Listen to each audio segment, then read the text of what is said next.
Two of the big names together, Fourcade and Bjorndalen, yesterday's champion and today's hero.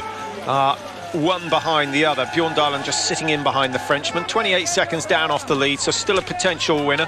Le Gallic's in with a shout of getting his second victory of his career and the second one of the season. Pinter's not out of it quite yet, who started in 4th, has dropped down into 10th place. Further down the order, Zdeněk Vítek of the Czech Republic. He seems to have been around for an age, Mike, but he's still going well. Vítek, and one of the, well, few, I say, there have been many. Vítek, so far, 10 out of 10. Doesn't like the standing quite as much. Look at Jakob Fak coming to the higher point of the hill. It's been a very lonely race when you're on your own. Now, what are his chances of clearing all the targets? Looking at his standing performances so far, he missed 2 out of the 10 in the individual in Östersund. He missed 1 in the sprint in Östersund, and he missed 2 out of the 10 in the pursuit. So he's running at about an 80% hit rate in the stand. If he hits 8 out of the 10 today in the stand, he's still got a good chance because the pressure on the chasers at the moment is immense. Look at the damage that Fak has done. He left the range 3 seconds ahead of Bernbacher. He's now 15. Fak making it look easy, but hurting the rest. Okay, what about Martin Fourcade? Is he pulling his group along a little bit faster? He was 24 behind. And now you can see 26. So Jakob Fak skiing faster than anyone else out there on the tracks at the moment. Bjorndalen sticking totally, utterly in behind Martin Fourcade. Certainly it's extending his comfort zone at the moment. This track, though, Patrick, it allows you from the high point a long recovery before the final little climb into the range. And I think that's why so many shot the perfect score yesterday on a windy day. Moravec still in there, only 50 seconds. The Czech Republic doing well with Vítek, Moravec. Schlesinger missed 2 first time in. Karl-Johan, bib 7, the Swede, skiing well. He had the 4th fastest ski time yesterday on the track. Well, we've got a moment. Quick look at the wind conditions. Again, it's not easy, changing every time they come into the range. And you can see the smoke in the factory in the background. The wind has changed about 180 degrees from yesterday's race. So it does create a whole different wind system in this range area. Fak skiing faster than anyone else. Can he keep his pulse under control? One stop. The world champion at 20 kilometres. 80% would do. And he's got that. That's not bad. 1 penalty loot to pay, and he's almost guaranteed to come out alongside the leaders should one of this group go clear. And surely one of the Russians can clear all 5. Shipulin loves the pursuit race.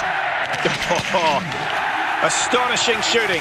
Bernbacher matches the young Russian. Shipulin, remember, such a champion at junior level. Malishko clears 5. Makoviev is the only Russian to make a mistake in that leading group of 3 from Russia. Bjorndalen, 2 misses in the stand, and surely that's the end of his chance of taking the win. And the Canadian Le Gallic has thrown 3 wide. No surprise to see Martin Fourcade clear 5. Now Pinter with a chance to come back. Take your time. No. Number 3's gone. Pinter lives only 8-10 kilometres down the road. He knows this range better than anybody. Just pushing too hard on the track, I think. Doesn't matter, you can't see the wind, Mike. You get a feel for the entry, you get a feel for the personality of a range, and there is a slight advantage on a home range, apart from the crowd, but they're mostly German today. Lesser. Oh, 3rd one. The last shot missed as well. 3 penalties. Well, Bergman's the only man from the chasers who's gone and made up good ground. That's an excellent 5 out of 5 for him. Another mistake from Emil Hegler Svensson.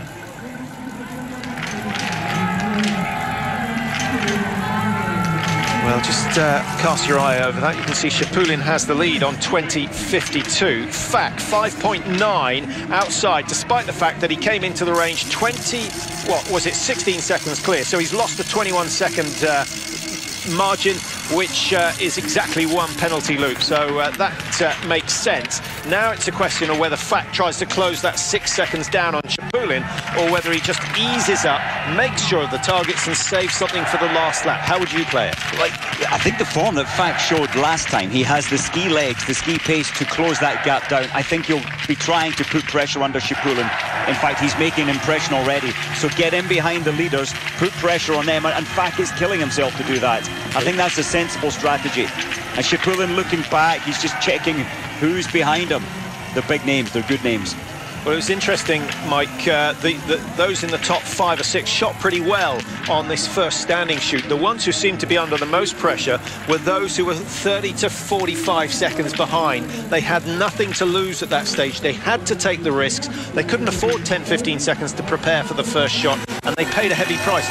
Only Bergman went clear from that group of 15 to 20 athletes. Interesting point, and it's a valid point. You feel you're being left behind in the pursuit at the front. You have to stabilise. They're taking longer to shoot because they've got more to lose. Those further back in the pack, I think you have to go for the higher risk strategy, to come in harder, to shoot faster. Well, only 2 men, as far as I can see, have shot the perfect score so far. They are Anton Chapulin, who led the way out of the stadium wearing bib number 17. That's where he started. Don't forget, he started 45 seconds behind Birnbacher. He's now lying 45 centimetres behind Birnbacher. So a really good effort from Anton Chapulin so far. And the other man to go clear, also from Russia, Dmitry Malishko. And I quite fancy his chances of coming through and taking this one. He said the Russians are looking good. Look at Martin Fourcade. We can just see him on the right of our screen.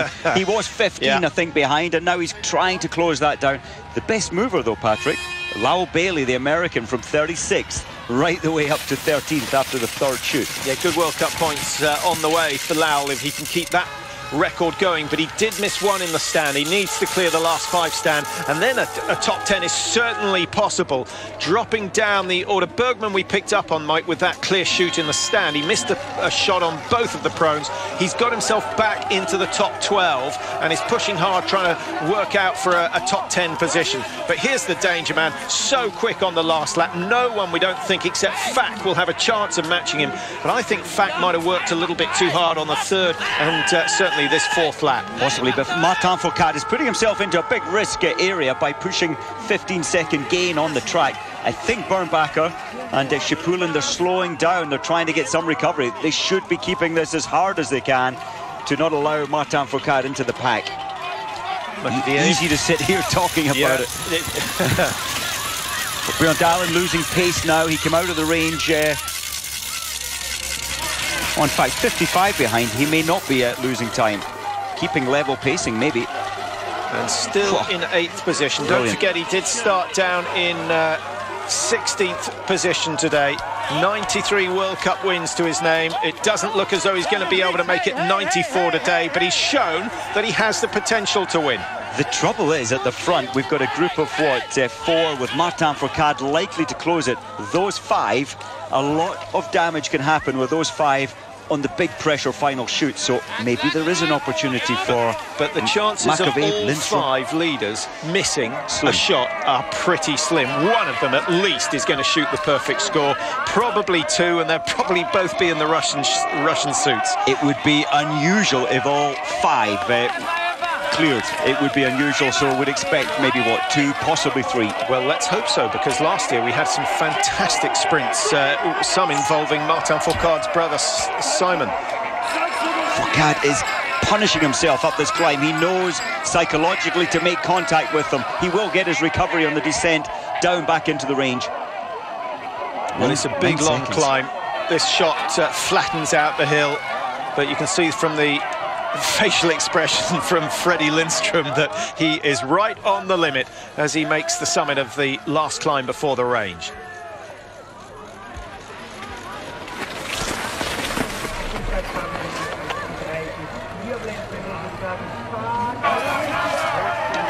A A group of 4 approaching the range area. They're under the road. They've got another 150 metres or so to go before they'll have a look at the targets. And Martin Fourcade has closed on them. He's only 9 seconds down. Lindstrom 32 seconds back, so there's quite a cushion between 5 and 6 at the moment.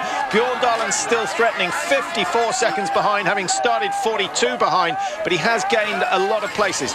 Pinter started 4, down in 9th at the moment. And Ustigov, not a bad run from Ustigov. Now under pressure from Carl-Johan Bergman of Sweden, but it's all about the leading 5. We have the winner from yesterday, Bernbacher. We have the multiple world champion, Martin Fourcade, who'll be in lane 5. Shipulin and Malishko of Russia, and sandwiched in between them all is Jakub Fak of Slovenia. Fak has proved he's good under pressure. He likes the big occasions, but he's thrown one wide. Now it's Shipulin's chance. Martin Fourcade taking his time. I think he's confident of his ski speed. A mistake from Bernbacher, Shipulin, Fak, Martin Fourcade and Malishko. Not one of the leading 5 has gone clear, and a chance perhaps for Freddie Lindstrom to come through. It's got to be quick. Makaviev, yes, excellent shot when he's on form. What a race. All the lead group missing a target, all 5 of them. In fact, Shipulin missing 2.